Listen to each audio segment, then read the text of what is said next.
Patrice Talon a été réélu par le peuple béninois pour un mandat de 5 ans. Le chef de l'État envisage affronter le prochain quinquennat avec le programme Le développement, ça y est, un programme ambitieux qui comporte plusieurs projets de développement. Les grands axes et les appréciations des citoyens, c'est dans ce magazine réalisé par Mathieu Bocan.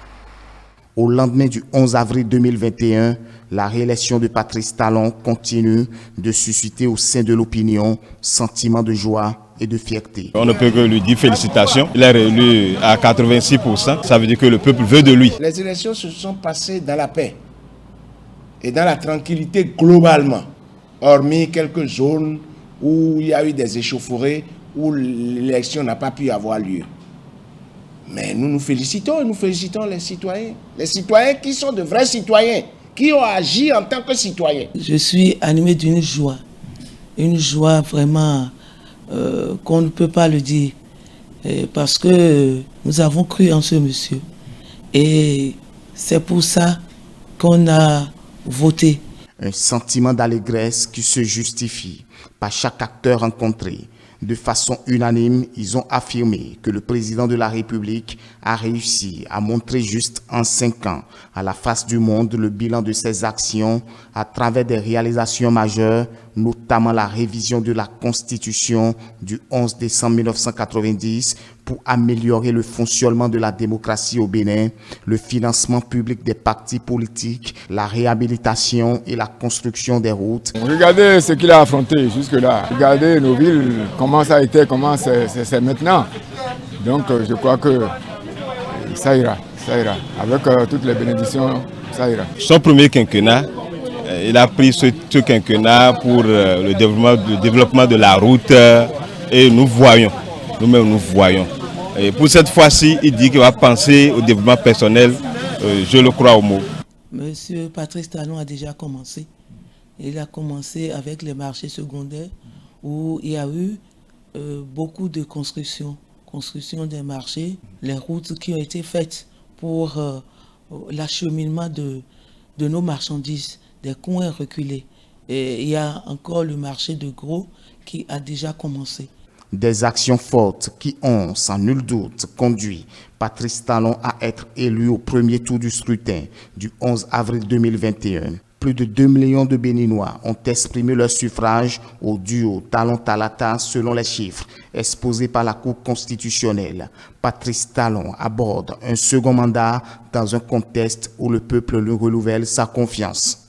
Le premier défi du chef de l'État à partir du moment où le peuple lui a renouvelé sa confiance, ce que moi je pense que le chef de l'État doit faire, lui en tant que le père de la nation, c'est d'essayer d'appeler ceux-là aujourd'hui qui ne sont pas d'accord avec sa politique.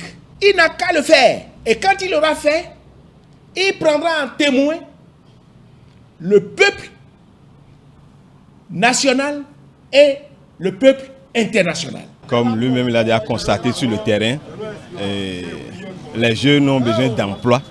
Et lui-même il a dit que c'est maintenant le tour du développement personnel. Il va penser à chaque Béninois.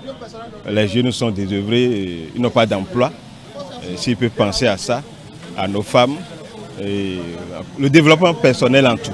Mais plus spécifiquement pour la jeunesse, je pense que les premiers défis qui s'imposent au président Talon sont ceux-là du financement de l'économie. Et c'est prévu dans le cadre de son projet de société puisque les jeunes auront besoin que l'environnement soit davantage favorable pour eux, pour que les porteurs d'initiatives, les porteurs de projets puissent dans ce nouvel environnement, sinon dans cet environnement bonifié, laisser, n'est-ce pas, éclore leur intelligence entrepreneuriale. Outre ces défis, l'actuel locataire de la Marina doit, selon les citoyens rencontrés, stimuler la création d'emplois durables, mais surtout mettre en place une stratégie innovante en vue d'un écoulement rapide des produits locaux. Le chef de l'État dispose également des ressources humaines et à lui et à ses plus proches conseillers de dénicher les ressources utiles les ressources utiles, les ressources indispensables, les ressources humaines indispensables pour cette période, pour que le travail soit léger. Nous ne pourrons dire à Dieu que de le fortifier pour qu'il puisse vraiment accélérer l'œuvre qu'il a commencée et que le marché d'Antokwa soit aussi délocalisé, comme il a dit, et pour que vraiment nous puissions vendre dans un environnement sain, pour que nous puissions être à l'aise. Les défis du prochain quinquennat semblent être grands.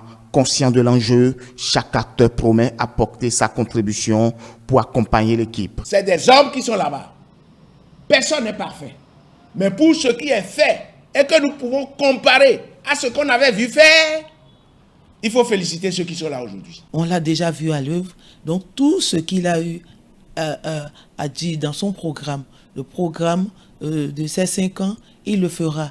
Et il le fera et tout le monde sera à l'aise dans ce Bénin-là. Les fondamentaux ayant été réalisés, je crois aujourd'hui que ce qui reste, c'est maintenant c'est une éducation.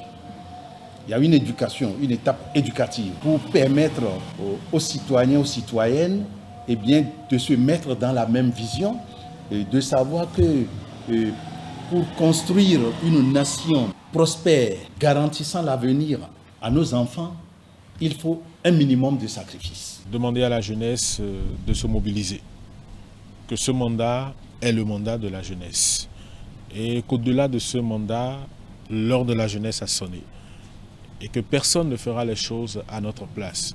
C'est chacun de nous, au niveau où il se trouve, que personne ne se croit suffisamment au bas de l'échelle pour impacter.